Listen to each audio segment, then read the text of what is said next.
Hola, sóc la Laia Camps i sóc professora de l'assignatura Introducció a la cultura musical. I jo sóc el Joan Martínez i juntament amb la Laia faig aquesta assignatura Introducció a la cultura musical. En la meva part de l'assignatura ens centrem més en el context històric de la música.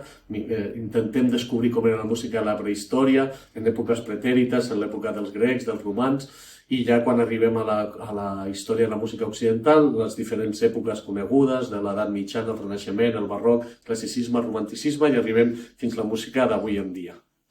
I a la meva part coneixem els elements bàsics de les partitures, del so, la intensitat, la durada, l'alçada i el timbre, i amb el timbre coneixem tots els instruments de l'orquestra simfònica. També tenim un apartat on coneixem el paper de les dones en la història de la música, tant dones compositores com dones intèrprets, i també descobrim alguns pedagogs musicals importants.